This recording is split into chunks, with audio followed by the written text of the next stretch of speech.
I'm super excited today to have a dear friend and guest talk to us about communication. But before we get started, who are we? Welcome to Entrepreneur SOS. We help business owners with the often complex world of system, organization, and structure. So every week we bring you advice and real life stories from us, as well as successful entrepreneurs who have overcome the challenges of building and scaling a business. Whether you're just starting out or looking to take your company to the new level, this is the podcast for you. So join us each week and let's grow your business. And don't forget to hit the subscribe button and leave a review so we can reach more entrepreneurs like you. So we have today Laith Hofaz. Laith Hofaz and I go back, I don't even know, 20, 30, a long time. Got to be nearly 30 years, hasn't it? It's got to be. Yeah, I was going to say 20. No, it's a lot longer than that. It's about 30 years. Yeah. And we've kept in touch all these years, and I've watched Laith grow, and he has done a multitude of things, but he really landed and is incredibly talented and a company called Impact Skills. And one of the things he does is he teaches effective communication that is authentic. He works with people and corporations around the world. There's so much we could talk about. Like, this could be a 17-hour podcast, but we do want to honor everybody's time and just give you the nitty-gritty. So we're going to talk today about the 8 sins, not 7 sins, 8 sins of communication. So Laith, can you tell us what that's all about? Well, first of all, thank you very much for the opportunity. I really appreciate that. And yes, it was a long time ago when we first met, and none of us had kids back then. And one of them is turning 19. So it's definitely over 20 years ago. Hey, I have a 28-year-old, so yes. Yeah, well, there you go. Yeah, that's right. So it is definitely over 30 years. Yeah. And Monique, a real pleasure to be working with you as well. So coming back to communication skills, I formed Impact Skills in 2008. And the reason it was called Impact Skills, there's no pun intended, is because I realized back at that time that, the form of communication, the message that you intend to send, whether you're in a selling scenario or a negotiation scenario, or simply sharing information in a presentation or some kind of meeting format, it's not always received as you intended it to be received. And that was a problem. And I soon started to work with corporations, and I identified the same kind of problems with those. And so I came up with this 7 or 8 sins. It was 7, it's now 8 sins of communication. And now it's particularly relevant since March 2020, because we all got blown into this pandemic. And of course, none of this face-to-face communication took place. It all fell into what I now call my lovely 13-inch office, which is all of us online. And it doesn't actually matter whether you're on Zoom, WebEx, Teams, even Skype, I still see. The fact is you're virtual, and it makes communication harder. Now, if you're trying to establish a relationship, develop that trust, build that rapport to a lead, if you're a solopreneur or in a sales format, it's tough. And especially if you're meeting somebody for the very first time online, it's how you look and it's how you sound. In the old days, you didn't have to worry about how you look because it was a phone call. And we used to do that training as well. Those were the days. You're absolutely right. And it was a case of, you're on the phone. Our training back then was putting people back to back in seats so they couldn't see each other and pretend to be on the phone. But what they could do is hear each other. So we've transitioned since then. Of course, Zoom, WebEx, Teams means that you can now see people and hear them. Seeing them opens up a whole different realm, a whole different perspective when you're looking at people, because you can see what they're doing, their facial gestures and features and so on, as well as hear them. Mm-hmm. Now, if I go back to basics, and I could ask you, in fact, if you think about the number of senses that a normal human being has, so we can see, we can hear. What are the other 3, perhaps? Well, definitely energetics, like, feeling. That's definitely something, even via Zoom, I feel. Yep. So you've got your 5 senses. And last week, as you know, I was in Poland, and it was a case of, I asked this same question. And it was so much easier face to face. Of course, in person, these things are far more relevant. Online, it's very different, but you've got your 5 senses. So you've got your sense of sight and sound, of course. Then you've got your sense of touch, taste, taste, taste and smell. Now, when you walk into, and I demonstrated this halfway through, because when you walk into the meeting room and I had a dozen people in front of me, you shake their hands, you pat them on the shoulder. Hi, nice to meet you. You're making the eye contact, etc. They pass you a cup of coffee and it's delicious. I know you're a fan of coffee, Sandy. So you have this lovely coffee and they give you these croissants. Of course, I'm training for a marathon, so I had to refuse those politely.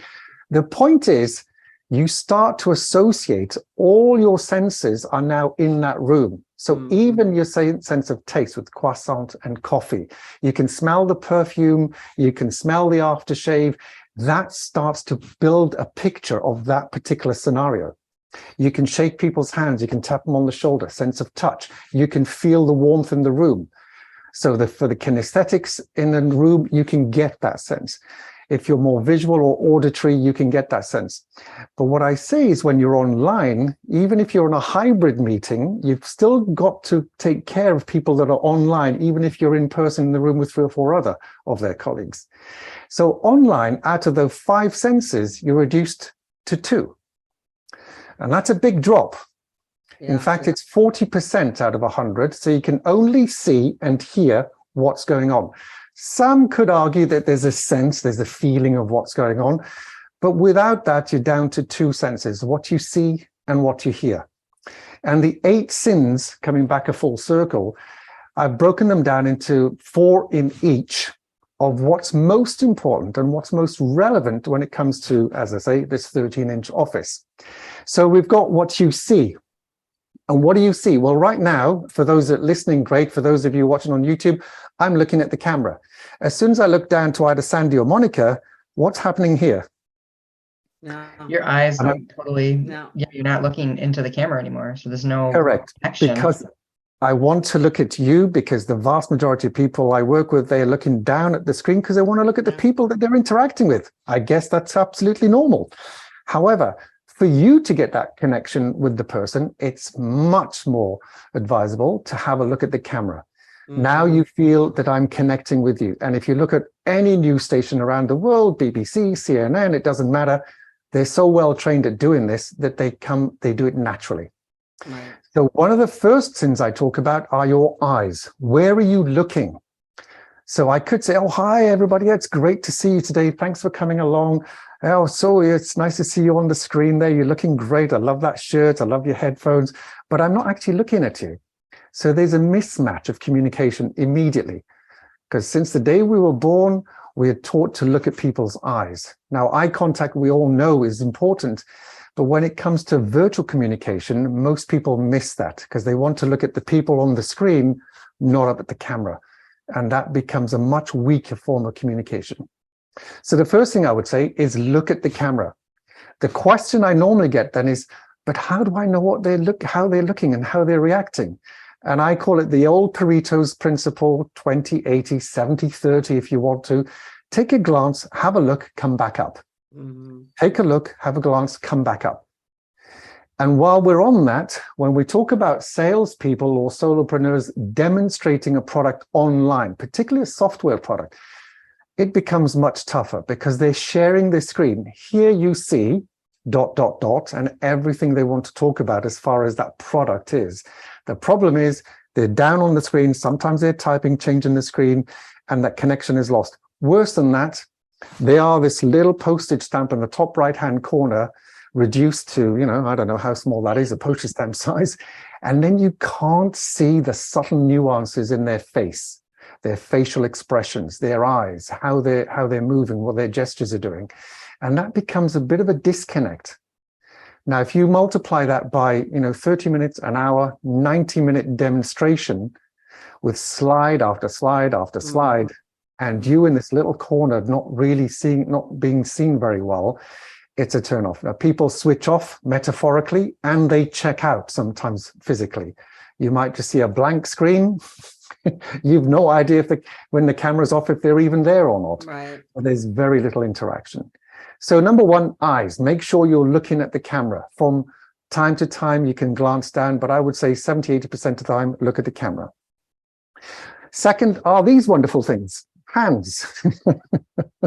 Now, they become particularly important in our virtual world because where the camera is, you can see it's just about halfway through my chest. If I'm gesturing down here, as you see most people do, and I'm demonstrating under the frame of the camera, then you can't see my gestures. And if you can't see my gestures, you cannot possibly enhance your message.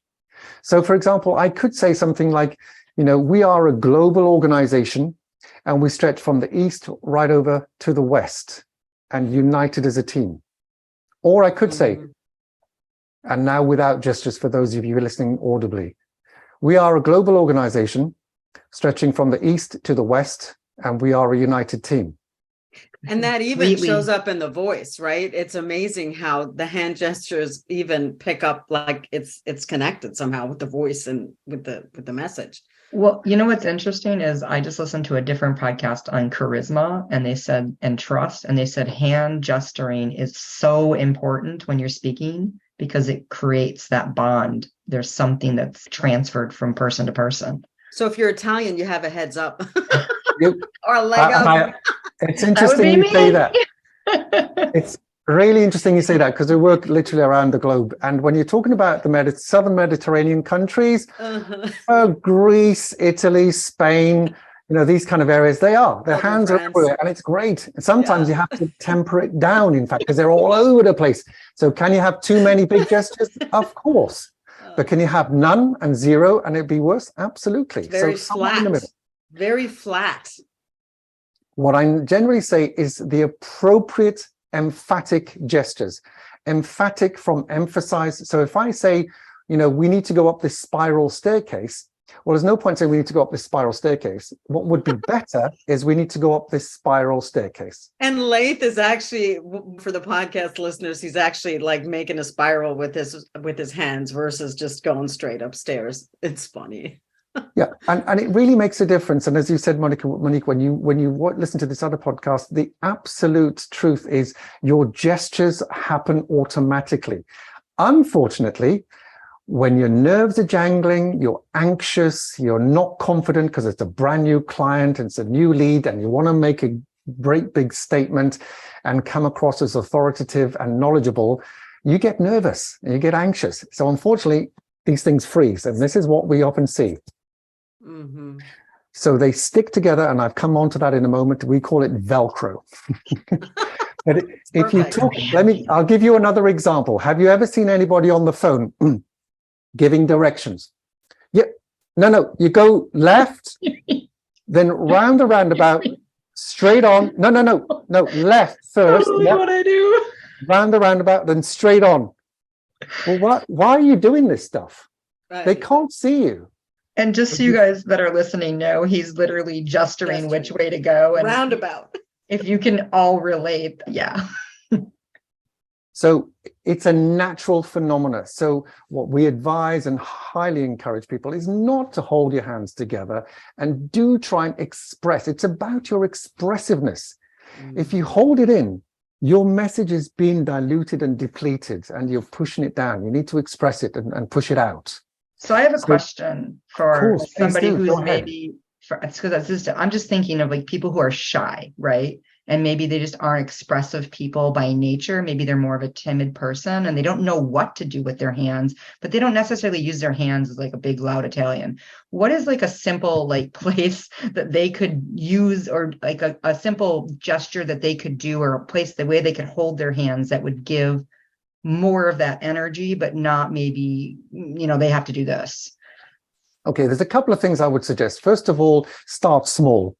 Now, if you're not the Italian, Spanish, Greek sort of person and gestures everywhere, then start small. But there's another good tip. Let me just get my other one in case it's switched off. But one of these things, we all have them, and I'm holding up a smartphone. Film yourself.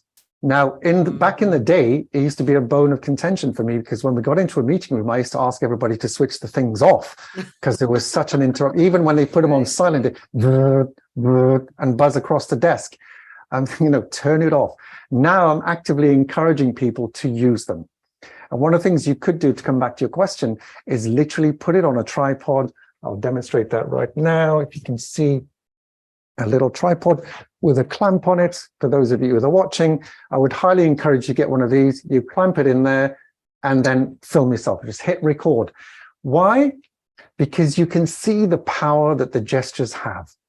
Even if you're shy introvert, have a try, have a go. Nobody is around. You're just recording yourself for 30 seconds, 1 minute, introduce yourself to camera, talk about something you enjoy doing, swimming, running, whatever it might be, horse riding, doesn't matter. Introduce yourself for a minute and then watch yourself. Then do the same thing, either with or without gestures, depending on what you did the first time. Then you will see the difference.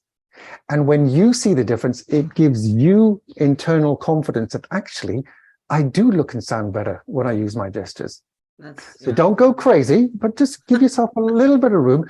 Equally, don't be tied up in what I call the British phone box syndrome, where everything comes from the elbow. Hi, good morning, we are, and this is going to be how we work today. This is not good either, because it feels restricted. Right, that's hilarious. Chicken wings. Chicken wings, exactly. That's exactly chicken how wings, we would. exactly. Yep. Chicken wings. Unfortunately, chicken wings do this, but if you're stuck, what I call Velcro is stuck here. Your elbows are stuck to your rib cage. Dinosaur arms, but I guess would be exactly. Yeah, T-Rex arms. Tyrannosaurus Rex, exactly. It's like T-Rex arms, everyone. Exactly. So open them up. Let's see a gap between your rib cage and your elbows and express yourself. And I say, start small for those that are shy, a little bit introvert, but film yourself. It's a very powerful tool. Every single one of us has got it. If you've got a trusted friend or a colleague, let them watch it back and then give you a couple of tips. And it looked good. Could you maybe just do this and stretch this arm out and just do it? So emphatic gestures work well. So if you're going to increase sales by 80% and drive down costs by 10%, it makes a difference. Same as I did before, increase sales by 80% and drive down costs by 20%. These things really do help. And they help, as I'm doing now, enhance and lift your message. And it really does make a difference. And so for our listeners, real quick. So I don't know. I mean, I could totally hear it, but for the listeners who couldn't see the gestures, so the first time around, Laith actually used gestures, and the second time he had his arm straight by his side, and he was very monotone and like not so expressive. It definitely makes a difference. Yeah. Huge. And I think you were already alluding to it earlier. When you move, you have to move when you're communicating. If you're standing still, and I'm, by the way, in case your listeners don't know, I'm standing. I would never do one of these seated. And there's so many reasons for that. Energy is one, but gestures is another. Your ability to breathe is another. There are so many reasons to stand instead of sit. And if I was on a brand new sales call, I would wholeheartedly recommend and certainly suggest that you stand for sure. That's interesting that you say that. Sorry to interrupt, Laith, but it's interesting that you say that, because when I was, in a different company and doing a lot of like prospecting, I would do a much better job if I was on the phone, and it was on the phone, walking around and not just sitting down, just energetically, just walking around, and just flowed better. And it was more confident too, gave me posture. It does. And back in the day when I was in sales, and even when I started Impact Skills, I used to have a headpiece with a long wire. It was 20 feet, which is, 6 or 7 meters long. And I used to just walk around with this headpiece because I just had more energy walking. And as you said before, people can hear it even if they can't see you. And it does make a difference. It really does. How you come across, the audibility, the pronunciation, your lung capacity is increased. It comes out with a little bit more energy and power. And all of that, when it comes to communicating effectively, building that trust, establishing that relationship, as I say, makes a difference. The rapport building aspect from the beginning is very important. And if you come across as dull, flat, boring, for me, selling is about the transfer of energy. It really is. If you're not excited or enthusiastic or energetic about whatever it is you're selling, then how on earth do you think your listeners will be? Right. I love that. Or your buyers. Selling is a transfer of energy. Massively. Write that down if you're listening. So what about voice? I hear, and I've heard it myself, because I actually have recorded my own voice just back at me. I'm like, oh my God, would you ever buy from that person? No. Cringe. So what, like, for voice to come across as, again, authenticity is key, right? And I do know Absolutely. some people who go really high pitched voice, and I think that's an insecurity. And I used to do that to a degree. But what, like, just for voice annotation, what is something that you would, touch on? Yeah. So, and it's a great question. We'll move on to that. If I may, I'll just finish off the 4 of what you Absolutely. see. We've done them all. Sorry. So just to recap for your listeners, for sure, it's what you see. So make sure you're looking at the lens directly at the camera. Glance away from time to time. How are my folks doing? Great. Look back at the camera. Hands, because in your 13-inch office, unless you've got the camera much further like I am here, all you can see are these hands. So gesture appropriately. Then, of course, gestures themselves. So if you're going to go up the stairs or up a spiral staircase or left or right or global, make sure you gesture appropriately with the hands. So eyes, hands, gestures. And finally, we already touched on it, is stance. If I'd come on this morning or this afternoon for me, this morning for you, to say something like, oh, good morning, everybody. Yes, my name is Laith, and today we're going to talk about impactful communication and why it's so important to have great voice and gestures. You might have thought, wrong guest for this podcast, people. But the point is your stance is important, which is why I say when you're seated, even when you're seated, you've got to have your back straight. You've got to have your chin up, speak into the microphone, look up at the camera. So many times, we've worked in 42 countries and recently even more than that because it's much easier online. And people are hunched over their laptop and you think, oh my goodness. And when they talk, it's going to come out like this because their lungs are compressed and crushed. Their voice is pointing down and they're crunched up. So stance, when you're standing, it's straight shoulders, back straight, chin up, look directly at camera. When you're seated, make sure your back is straight and you're on the edge of your seat, not right back, and even worse than that, reclining or rolling around in the chair because it's got a springy back. Worst case, I've seen them do it. People are rolling around in their chairs because they're on wheels. I do. I go back, and if I'm on the chair, I'm standing myself, but if I'm on a chair, I will do that, actually, like go back and forth.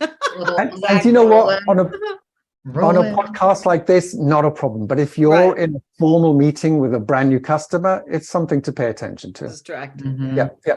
Now, leading on to the 4 next sins, which is the other halves. Remember, we're talking about what you can see and what you can hear. We're down to 40% of the 100. So only 2 senses out of 5 work online or work best online. So we've handled what you can see. Now, what can you hear becomes even more important. And for those of you that have been on the phone a lot in your earlier days, you'll know how important this is. First off, by a long shot, is volume. Now, I'm speaking to you guys out of 1 to 10. I would strongly suggest to get to a 7 or an 8 of your voice, not my voice. Because if you've got a particular kind of voice, then your 7 or 8 might be very different to mine, and only you will know that. But push your voice up to a 7 or 8.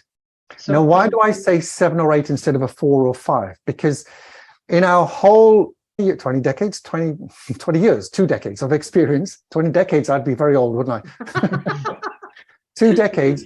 We know that when you're in a conversational setting and you're in a meeting and you're chatting with people, or, formal or informal meeting, people are generally 2 or 3 feet away from you. So you can talk normally. You have a conversational level, which is about a 4 or 5.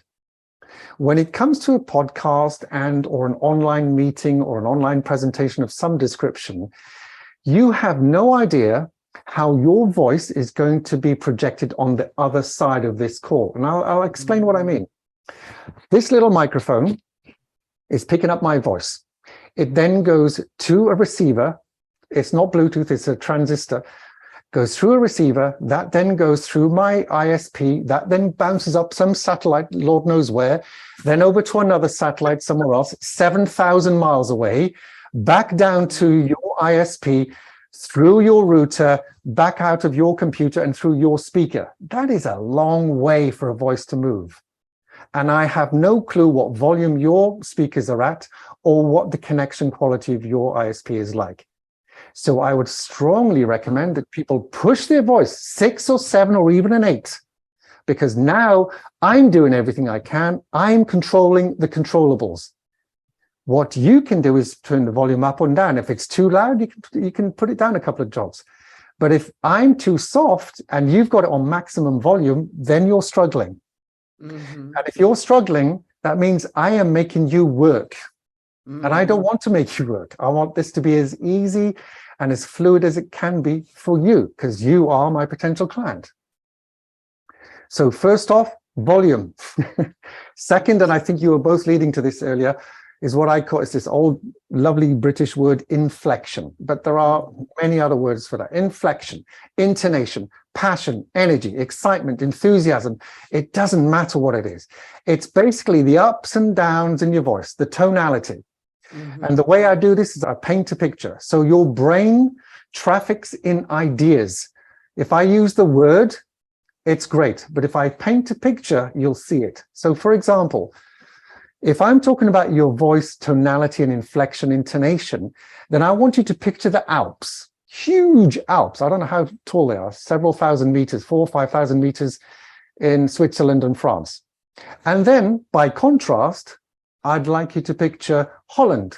And what's Holland like? Flat. Flat. Now, what I'm suggesting is you don't want to put inflection for no reason, absolutely no reason at all in your silly sentences, because that would just be daft. That would be unnecessarily up in the Alps. And it's a bit daft. Up in the Alps, I love it. But equally, it's cold and dark up there. Equally, you don't want to be like Mr. Spock and on Holland and very flat and dull and boring because you're very nervous. So those are two very different contrasts. But if you're flat and boring, unfortunately, it comes across that way. It does come across as boring. And sooner or later, especially if you're saying a lot and you're sharing slides, too many slides, which are already overpopulated with too much information, and you're this little postage stamp picture in the corner because the slide is taking up the majority of the screen, you're going to lose your audience. You're setting yourself up for failure. You are. And up in the Alps, maybe once or twice when you really want to emphasize something, but I wouldn't recommend staying there. Somewhere in the middle. Now, I'm from Wales. You could probably detect that from my accent. We've got sort of hills, rolling hills and mountains, not Alps, but small mountains and hills and valleys.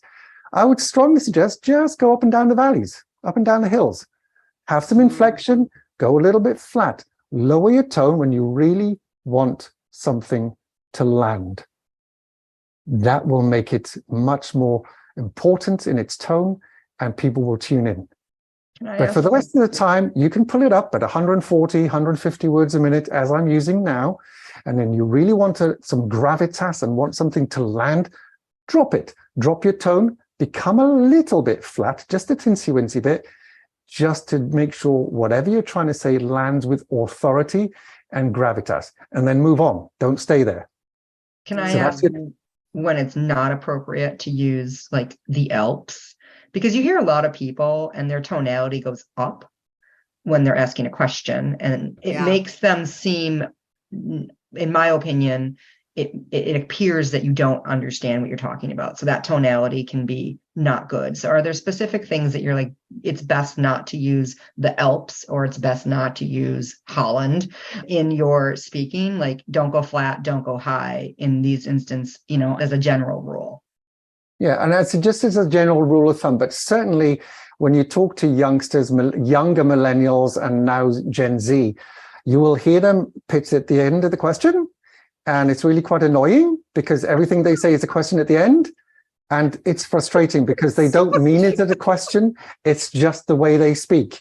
Have you seen that movie clip? I don't know who it is, but he goes to this coffee shop and she uses like a Valley Girl tone. Yes. Like, would you like your coffee? And he's like, why do you talk like this? And she's like, what? And then like she yells something obscene at the end. He's like, finally, you're talking like a human being. So I mean, but I think even just in general, I've heard a lot of salespeople that are not confident use that tonality because they're not confident where they are. So it's really practicing, like, don't go with the up at the end of the question or the statement. I would 100% agree. And you're absolutely right. And in my experience, it's absolutely true. It's generally because they are looking for reinforcement or some kind of acknowledgement. And the way they do that is just by tipping the end of that question up a little bit. So is that okay? So we'll talk about this being $100 each. It's like, is that okay? No, because then that shows you're not confident in what you're selling, and what you're persuading them and or influencing them with starts to dwindle. You get this undertone of, I'm not sure they're confident about what they're talking about. And that doesn't help your case. It sounds inauthentic to me. I think because I know somebody who does this all the time, and it's not gotten better over the years. And I think this person is trying to be incredibly authentic, but trying too hard. So she goes like this, and it just, I mean, it gives me goosebumps when I hear it. Well, I think it would be helpful to hear like, okay, don't do this, but say it like this. So like when you just did that question, you said, do it with the inflection you shouldn't use. And then what would be a better way of stating it so that people, maybe if they want to practice at home, they can kind of follow your lead. Like what gives a more confident way to say that? Like $100 each, like what you just did, do it in like maybe a more confident tone, because I think some people then can overboard, right? And they also don't realize they're doing it. Sure. I do think so too. Oh, people, I 100%. think, don't realize they're doing it. I know that if I didn't record myself, I would have never seen that. Exactly. And that's what I did for a long time. Yeah. So just for your listeners, I'm waving my phone again because it's so important to be able to hear yourself back, listen to yourself. I know it's cringy. I've been doing it for 20 years. It's still cringy to kind of just get over it when it comes to that. A much firmer way to say that would be, so we're talking about 100 of these, and we're going to have them out at $100 each. That's it. So you drop the tone down a little bit rather than go up. You got that gravitas. You might even want to slow that down a little bit, but certainly drop the tone a little bit. So this is an important topic, and we're going to talk about 100 units at $100 each, rather than we're going to get 100 units at $100 each. Yeah. That sounds really nervous, and it sounds like you're really unsure of yourself. Yeah, it That's does. a problem. When you're trying to convince others, you need to be self-assured, and you need to believe both in your product or service and come across that way, for sure. That's a great tip. Back to what you're listening to. So we covered volume, we covered inflection, intonation, Alps and Holland or somewhere in between, etc., etc. The third piece here is what I call P and P, and that's pace and pauses. And I call it pace and pauses because they're very closely related. So pace is how quickly those words are spilling out of your mouth. Now, if I speak like this very quickly, and I will talk about what you see and what you hear and how it's important when it comes across to presentation skills, you can understand the words, but it's too fast. And when you work with multinational organizations and, their English is second, third, or fourth even on their list, you need to be very conscious of that. Even if you're working with an English-speaking audience, whether it's American, British, Australian, New Zealand, South African, it doesn't matter. Be aware of the speed, the pace at which you are speaking. Not only so it's comprehensible, but also, as we had that example earlier, 100 pieces at $100 each. If you come out and say, oh, it's 100 pieces, $100 each, is that okay? Too fast. Mm-hmm. You need to. It almost seems dismissive when you say that. It almost seems dismissive. Great way of putting it. It's exactly that. Sounds dismissive. It's just kind of a flippant remark that you're throwing out there. No, you're now at the close, which, by the way, starts at the beginning, not at the end. That's another topic. But you need to land that with a lot of gravitas. So the pace at which you speak is desperately important.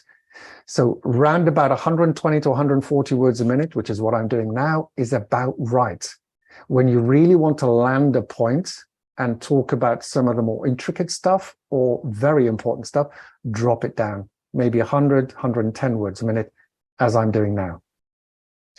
And when you're doing the introduction and rapport building, you might want to talk about the weather, the kids, the ball game, whatever it might be. You can lift it up to 150, 160. It's a bit more frivolous and it's a little bit more lightweight.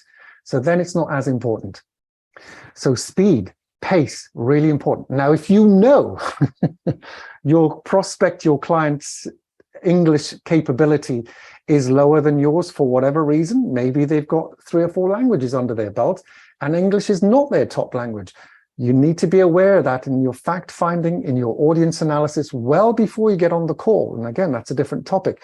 But once you know all that, be aware of your own pace and the language you're using.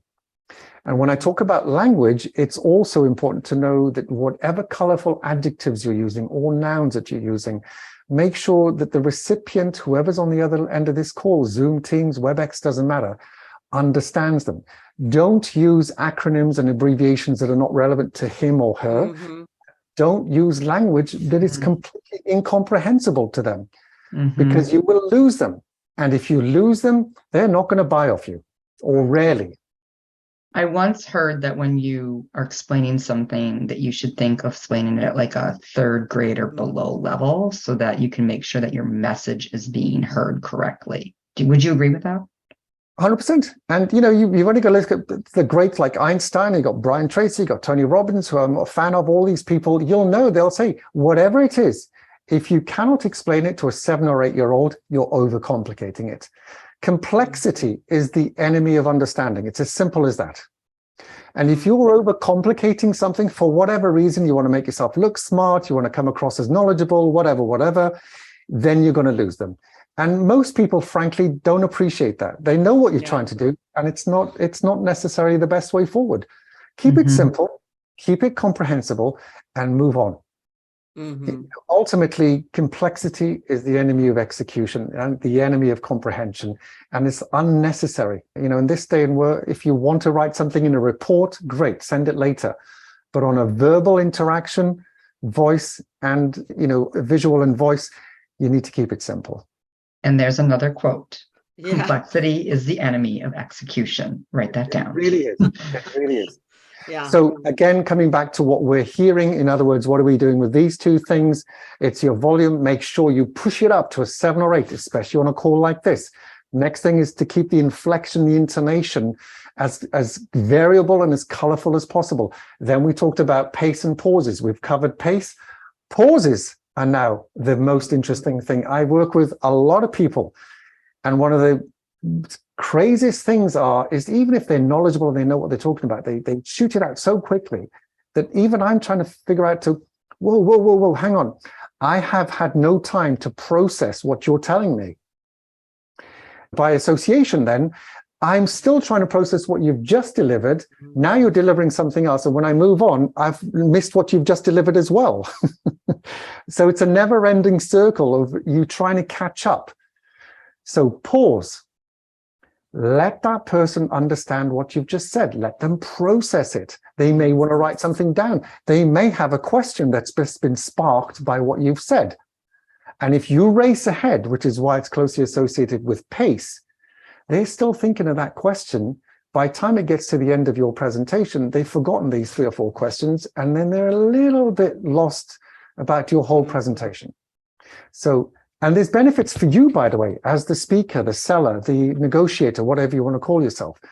And those benefits are very clear. 1, it allows you a little bit of time to think about what you're going to say next. So we call it get your brain in gear before you activate your mouth. Because if you don't, something could come out that wasn't meant to come out. Yes. So it gives you a little bit of space. Give yourself a little bit of space to think about what you're going to say next before you say it. It also allows time for you to breathe.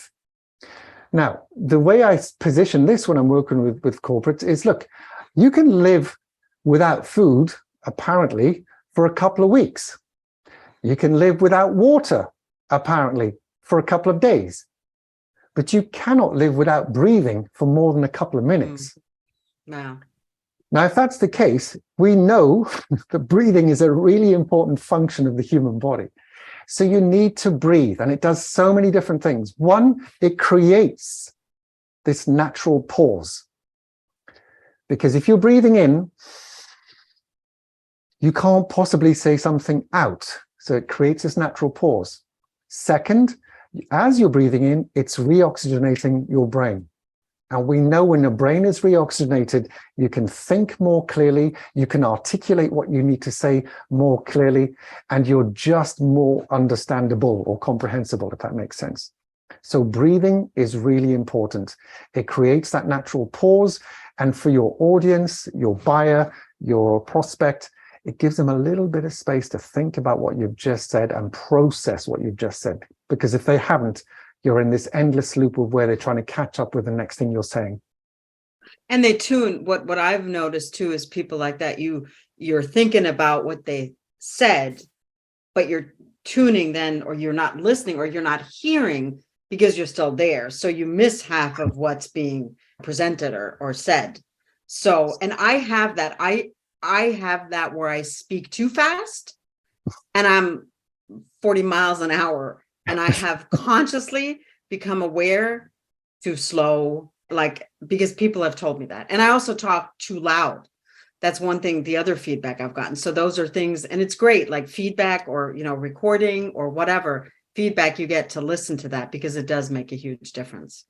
I used to have a sticky note on my computer that said slow down, because Sandy and I, the reason we get along so well is we can go 100 million miles an hour to each other and it won't even affect us, because we both are the same way that way. Yeah. And I had to do the same thing, Sandy. I had to like take a minute, and I would look at my sticky note and say, are you talking too fast? And what seems normal to me, and when I slowed it down, I felt like, oh my God, I'm talking so slow. But I had to like go and listen to myself on my phone to understand that it didn't sound slow. It just sounded slow to me.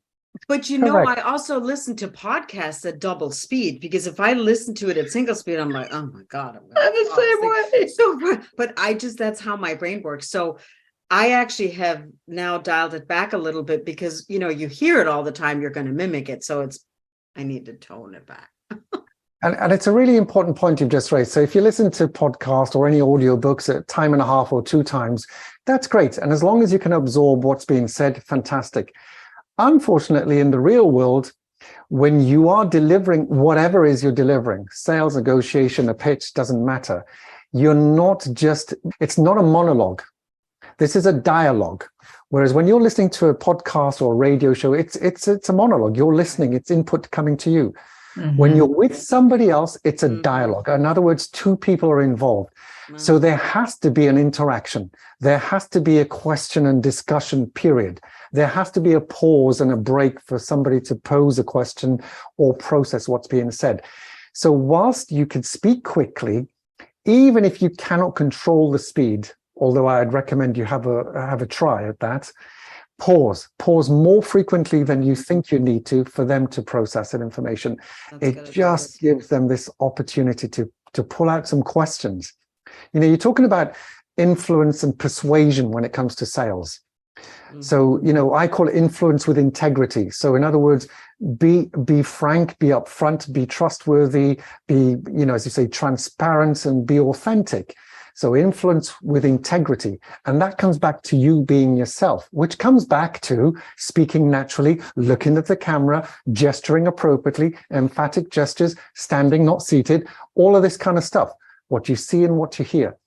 And if you're not, then for whatever reason, that sales cycle will take forever because they didn't quite get your point. They need to discuss it with somebody else. They have a meeting about another meeting that you're not invited to, by the way.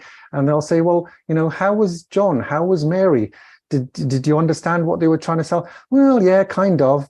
But I didn't quite catch the key points. And it'll be because they didn't understand what you're saying, or you're going too quickly, or you weren't gesturing or coming across authentically because of all the above. So I say all things exist as they are perceived. And it's by Shelley, who's a British poet. In other words, if you're coming across as genuine and authentic, that's how you're coming across.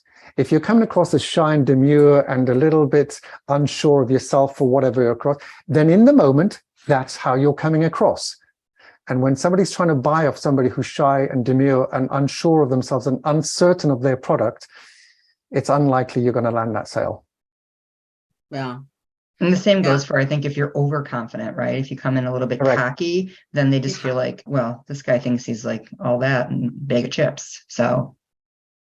Because then you're coming across as confident. You're coming across as confident, that's great. But step over confidence, back to your comment, Monique, then it becomes slightly arrogant. Mm-hmm. So I would stay shy of arrogance. Stay at the confident line, don't cross it. Mm-hmm.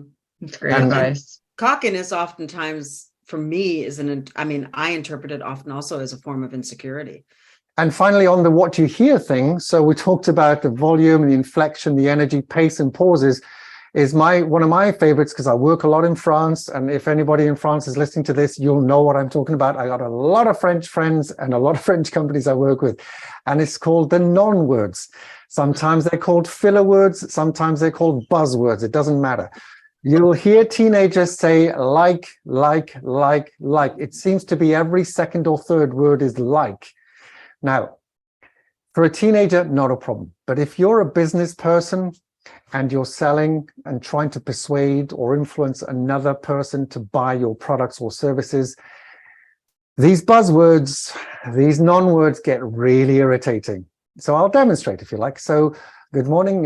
My name is Laith, and I'm working with Impact Skills, and I would like to talk to you about presentation skills and why it's so important in business today to communicate well and effectively.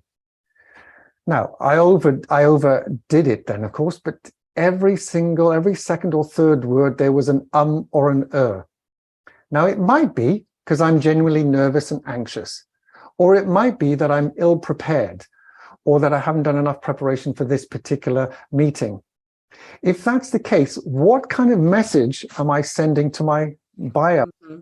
Worst case scenario, they disrespect me because they've asked for this 1 hour meeting and they haven't even prepared their stuff. Now, it might be that I am prepared and that I have done a lot of homework and study and research, but I'm just nervous and anxious. So to me and to all my trainers, that says that if essentially this person hasn't rehearsed, hasn't practiced out loud. When you practice out loud, there's a big magic that's happening. Absolutely. And that magic comes from listening to yourself and seeing yourself. But more importantly than all of that, even if you're not recording yourself, if you can hear yourself back when you're presenting to the dog, to the cat, to the mirror, it doesn't matter. You start to groove it. I'm showing my age here. The old LP records, you know, the vinyl? You start to groove in the language. Mm-hmm. And by grooving in that language, when you drop the needle, you know what you're going to say. Now, I'm not talking about over-rehearsing so that you come out robotic, but it's fluid enough that if the person comes in with coffee, or the air conditioner all of a sudden comes on and it's really loud, or somebody comes in with a coffee trolley and it's really, really loud and noisy and they're dropping the cups, when you come back to where you were, you know exactly where to carry on from because you've practiced enough and rehearsed enough to be confident enough not to lose your place. Mm-hmm. If you don't do that, you're gonna land on some landmines because you're like, oh no, where was I? What was I saying? Can somebody remind me what I was saying? Mm-hmm. That's not great, especially when you're selling or trying to persuade other people to buy your product or service. So I have a question around pauses because I feel like a lot of people, and I know myself for sure, when I pause and actually think about what I'm saying versus trying to just fill the space with with communication, I will say less filler words. Mm-hmm. Correct. Versus if I'm trying to rush through something, then I'm going to say this like that. And then it's if you say a few sentences, pause, I feel like then I'm better. It's more intentional, right? It's far more intentional. Mm-hmm. Yeah. Okay. And very, very true, Monique. And it's a case of, as I said, it's not only that you give yourself time to think about what you're going to say. So by virtue of the fact that you've thought about what you're going to say, it's going to come out more intentionally, as Sandy says, and more deliberate. You've also created this space. So in other words, whoever you're speaking to has now had 5, 10, 12 seconds to think about what you've just delivered before you move on to the next piece. I think we're conditioned, though, as a society to fill the space. We're very uncomfortable with space where there's no sound. Pause, right? Yeah. And so you're because all the noise. What do I do? And I think that's a hurdle that we have to get over personally. Is we feel uncomfortable in that silence. We feel like we need to fill that void. And then we start speaking and all kinds of things come out of our mouth that maybe we don't want to. Yeah, and you're absolutely right. And the vast majority of the times, not always, but the vast majority of times, is because we haven't practiced or rehearsed. So we're very uncomfortable with silence. But that cliched phrase that's out there is very true. Silence is golden, and it really is. If you don't backfill the space, it exudes confidence for you. If you're backfilling the space with an or an which is a non-word, you cannot find it in an English dictionary anywhere. Any kind of grunting sound that comes from the human body is a noise. Any filler or buzzword, like, basically, these are all filler words which we fill the gap, and they're called fillers because we don't like the silence. As soon as you have that silence, the main thing that it shows you or shows the audience about you is confidence. You ever walked into a room and there's a presenter at the front and there's a lot of hum going on and people finishing off their conversations or on their phones. The presenter's just standing there going, smiling gently, making eye contact with lots of little individuals across the audience, but not saying a word. How does that presenter look? Does he look nervous and anxious, or does he look really confident that I'm happy to stand here until you guys are quiet? It exudes confidence. And by not saying anything, you're already saying a huge amount. And that huge amount, if you have to coin it, is confidence. That's great analogy, actually. That's really a great analogy. Yeah. It's powerful when you, I think, realize that you don't need to be speaking all the time to sound smart or to sound like you know what you're doing. Like sometimes it's better just to zip it and let the space be filled. So, and the way to practice it, I mean, if you know what to do but don't do it, my analogy is if you know something but don't do it, then you don't really know it. So my advice would be to practice. Honestly, just practice. Get on your smartphone, listen to yourself. Pause longer than you think you should, and it's excruciatingly painful. I promise you that. It really is. But when you hear it back, you're like, oh, that wasn't so bad. But when there's an audience watching you, it's like, oh my God, they're dying out there. I got to say something. No, relax, chill. 4, 5 seconds. That's a long time. But it'll feel like a long time. But if you ask the audience members, and we have over the years, it's like, no, that was great. Nice. So we work with a lot of corporates where, we ask the audience what they think of their colleague pausing for 3 seconds. And they say, was that 3 seconds? It felt that quick. But for the guy or the lady that's just presented that, they're like, oh my God, that felt like 10 minutes. No. So Monique, you and I can call each other out on it and we'll practice together, because we do a lot of these together. So that'll be great practice. You know what? Keep it short, keep it simple, breathe. Practice does not make perfect. Practice makes permanent. And if you're practicing the wrong stuff, you're just getting better at the wrong stuff. So practice makes permanent as long as you're practicing the correct stuff. So that's one little tip. The other thing is, I'd say when you're delivering anything, I would say powerfully land a small number of big ideas. And there's a contrast there deliberately, small and big, but it's a small number of big ideas. So for example, on this podcast, I've talked about 2 things only: what you see and what you hear. And I've broken them down, but it was just 2 big ideas. And that's good communication. That's effective communication. That wraps up that wraps up the 8 sins. But that was impactful. That was great.